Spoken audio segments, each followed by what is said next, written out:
Sou Lu Cardoso, fisioterapeuta e professora, e hoje venho compartilhar um pouco da minha vivência com o câncer de mama. Reabilite a sua vida e seja mais feliz, transformando a sua tempestade num copo d'água.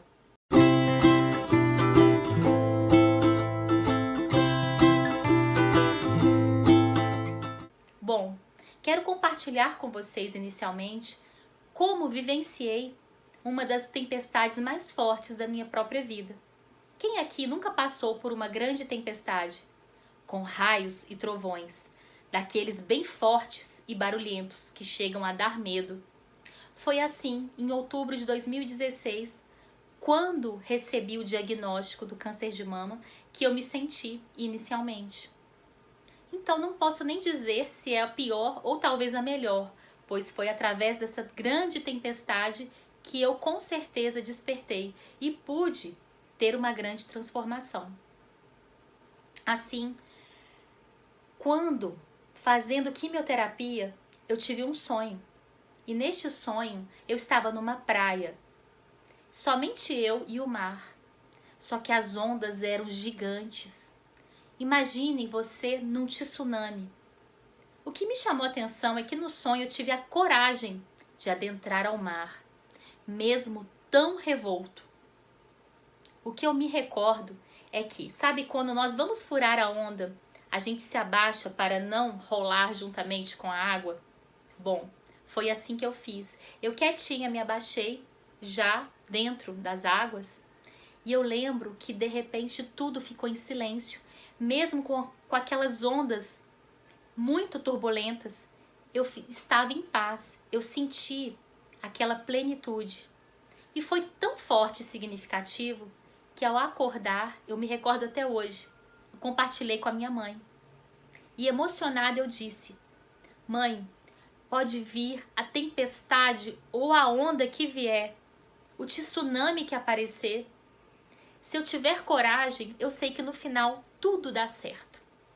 E assim, eu passei a ver o meu tratamento de uma outra maneira.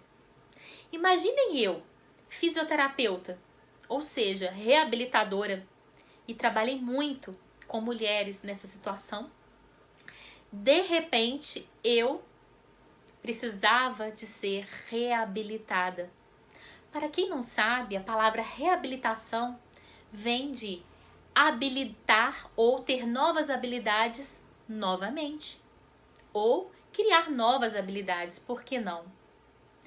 Então, a partir deste sonho, que representava uma grande tempestade que eu vivenciava naquele momento, eu despertei para algo muito forte que eu quero compartilhar com vocês. E assim, como os neurônios precisam de se reconectar, precisam uns dos outros para criar uma conexão, na reabilitação também passamos por essa mesma situação. Por quê? Para que você tenha uma nova habilidade ou que você consiga essa reabilitação, precisamos de tempo. Inicialmente tudo fica muito difícil, não é mesmo? Quando você se depara com um grande desafio ou com limitações e dores, para que você consiga ultrapassá-las, é necessário um primeiro momento, uma análise, uma observação. Para a partir daí você criar novas conexões e novas formas de passar por aquele problema, pois você não é mais a mesma pessoa daquele diagnóstico. E assim, até mesmo fazendo essa analogia com os neurônios, somos na vida. Precisamos, de repente, mudar a maneira de encarar o momento presente ou criar novas habilidades e competências. No meu caso, passei por uma mastectomia. Eu precisei fazer o esvaziamento axilar. E eu, que precisava das mãos para aquele trabalho braçal que é do fisioterapeuta ou do próprio professor com seus alunos, de repente me via limitada, com dor e medo. Medo de desenvolver um edema, um linfedema, e assim me impedir de caminhar da mesma maneira. Claro que hoje eu não sou a mesma pessoa, mas precisei sim criar novas maneiras e formas de continuar a viver da melhor forma possível. Aquela pessoa que anteriormente se cobrava tanto buscava uma autoperfeição, com certeza hoje não é mais aquela. Buscando novos meios e caminhos da competência, da excelência, eu fui me modificando. E assim pude criar um método. Na verdade, esse método foi surgindo ao longo do tratamento, que na verdade ainda perdura nos dias atuais. Eu ainda estou em tratamento, através de medicamentos e injeções. Ou seja, aquela grande tempestade não mais existiu, porém vieram outras chuvas, outras tempestades, talvez até mais amena, ou a minha forma de encarar esses desafios talvez tenha se modificado. E aquela grande tempestade, muitas vezes eu enxergo como uma chuva passageira. Porque quando passamos a aceitar e a não resistir aos desafios, conseguimos sim uma melhor qualidade de vida. Estamos abertos a transformações. E por que não? A mudanças ainda mais positivas. Então, nesse método que eu criei, tem 5 passos, 5 As. Nesses 5 As, de acordo com a minha vivência pessoal e até mesmo profissional, eu pude perceber que eu pude despertar dessa maneira num primeiro momento quando eu tive aquele sonho. Claro, vivenciando dores que até então eu desconhecia. As dores de uma quimioterapia ou até mesmo as queimaduras de uma radioterapia ou as limitações de um medicamento que geram limitações articulares. Assim, o primeiro passo foi uma autopercepção do que me incomodava ou me limitava. O que me trazia dor? Seja dor física ou emocional. Primeiramente, você precisa sentir essa dor. Muitas vezes ignoramos a própria dor ou os próprios problemas. Sempre me considerei uma pessoa até positiva e com bons hábitos saudáveis de vida, buscando a inteligência emocional. Isso fazia parte da antiga Luciana. Claro que eu continuo nessa busca, neste equilíbrio. Porém, eu me abri para um mergulho ainda maior dentro de mim mesma, fazendo assim uma autopercepção, sem me preocupar com as sombras que eu ali estaria enxergando. Ou seja, no primeiro passo, a autoconsciência, perceber sim que há um problema. Porque eu sei que muitas vezes temos o problema, mas não queremos enxergar ou não nos autorresponsabilizarmos por aquele problema. Não estou dizendo que é culpa nossa desenvolvermos determinadas doenças, pelo contrário.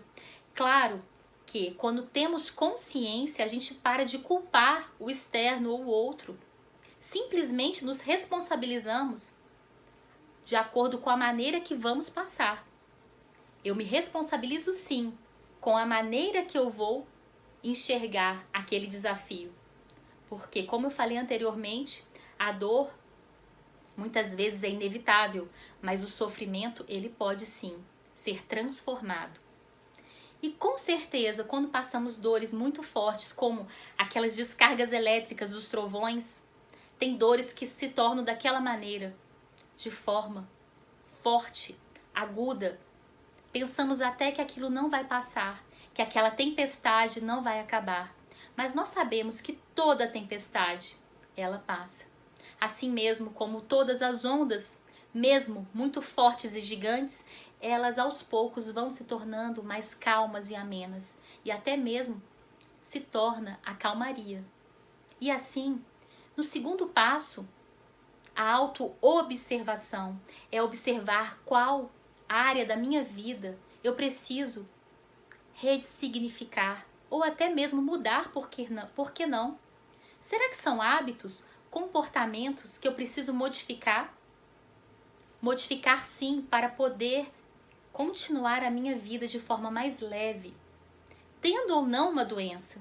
Mas com certeza a doença foi o gatilho para eu perceber e observar.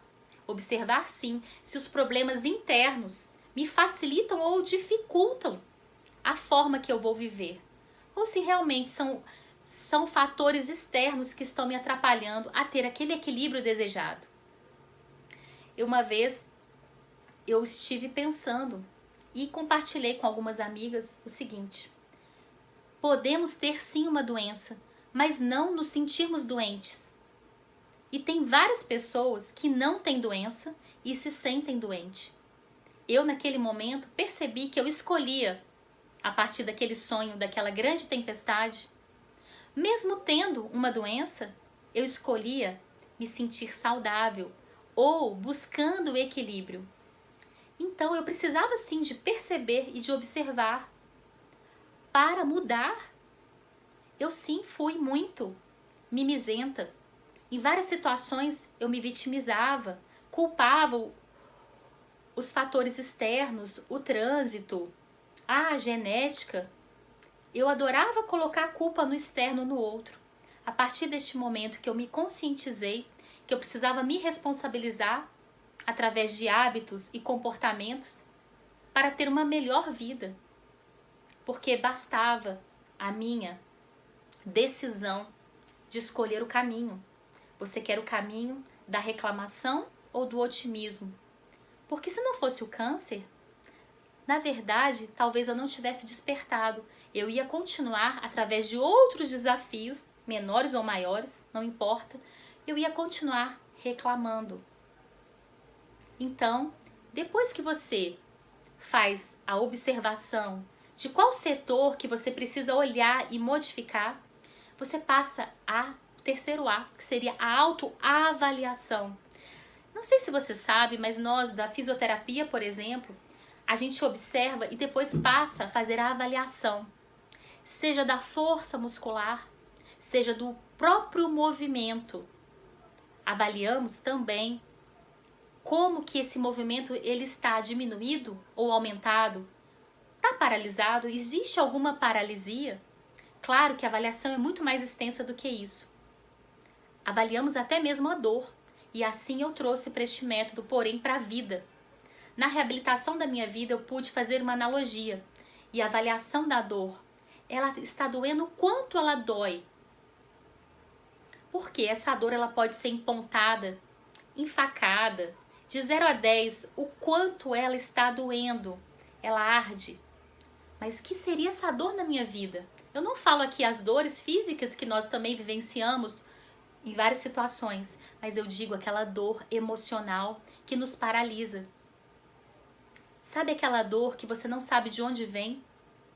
E quando você para e faz uma análise mais minuciosa, ou seja, uma autoavaliação, você vai no passado e percebe que crenças e traumas te limitaram. E hoje refletem na sua vida, fazendo com que você fique paralisado. Essa dor pode paralisar, te deixar fraco e com pouco movimento. Então, perceber o que acontece, o que ocorre que me paralisa, que tipo de dor que eu preciso enxergar e eu nunca quis olhar para aquilo. Sabe quando você repete aqueles padrões e você se sente cansado, você não consegue ficar animado? Quando você, entre aspas, morre aos 30 e vai ser enterrado aos 90, mas sem a consciência? Claro que está atrelado a autoconsciência, a autopercepção, com a autoobservação, para você conseguir descascar a cebola e entrar mesmo nessa autoavaliação.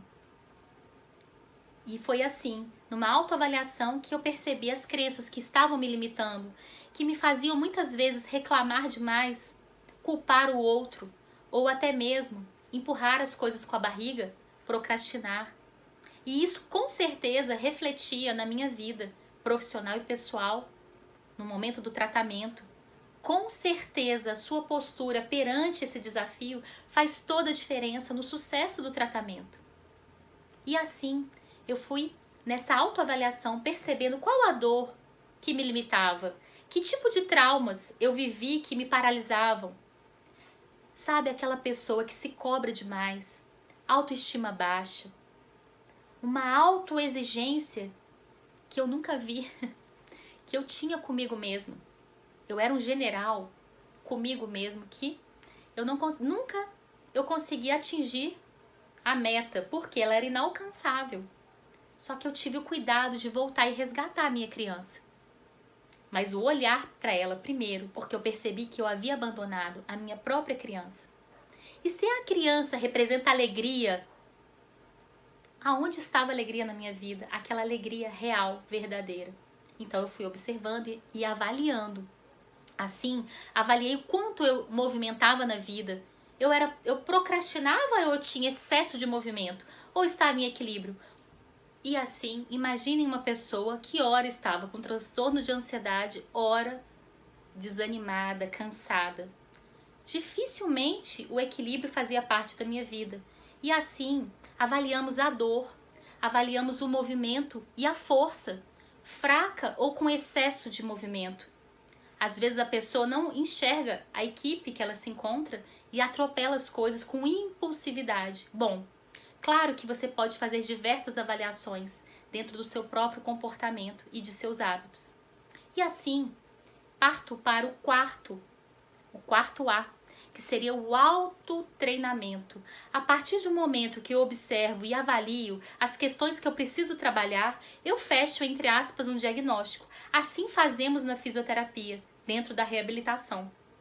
Se eu percebo que eu tenho falta de movimento, fraqueza e dor, ou excesso de movimento, me tornando impulsiva, até mesmo agressiva, com dores, falta ou excesso de movimento, eu vou elaborar um plano de tratamento.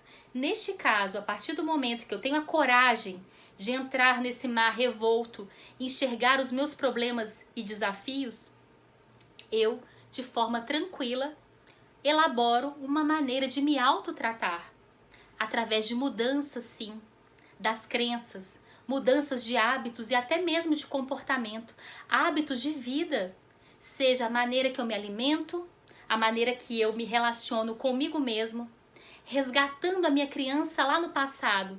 Foi assim que eu fiz.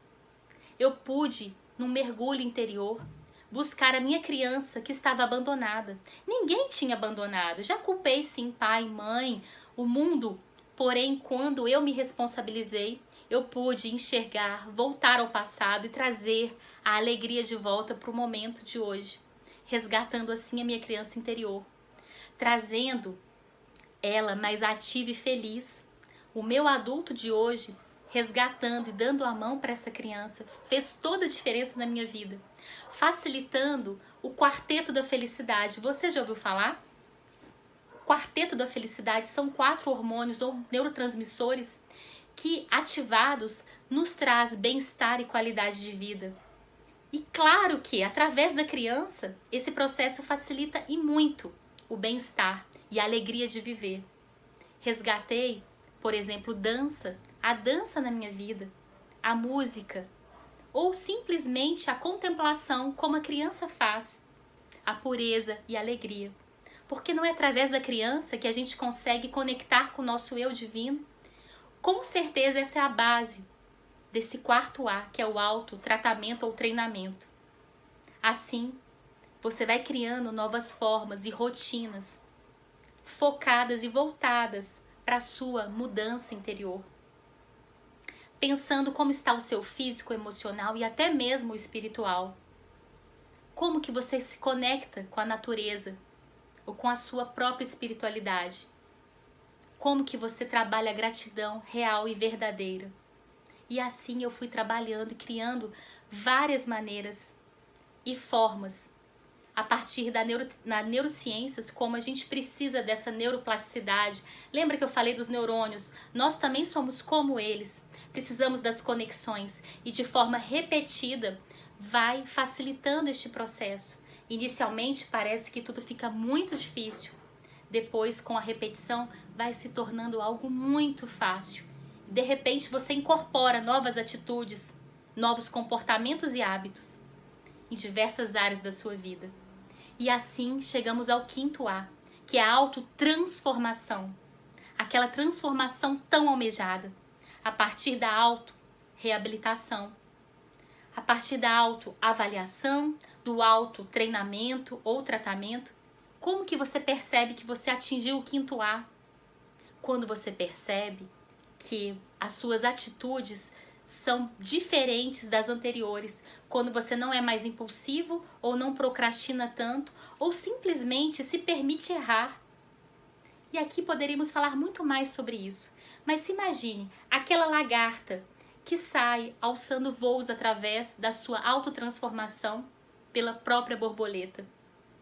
Novas fases, novas dificuldades podem aparecer, novas tempestades, chuvas, ondas gigantes.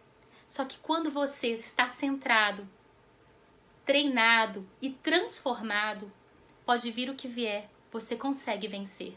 Lembrando que qualquer tempestade, um dia ela passa.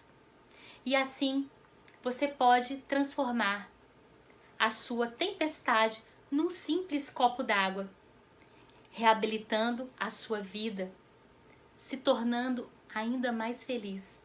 Agradeço o carinho, agradeço o convite do Palco Rosa, da nossa querida Elis Busanello, Tânia Sobral. Muito obrigada!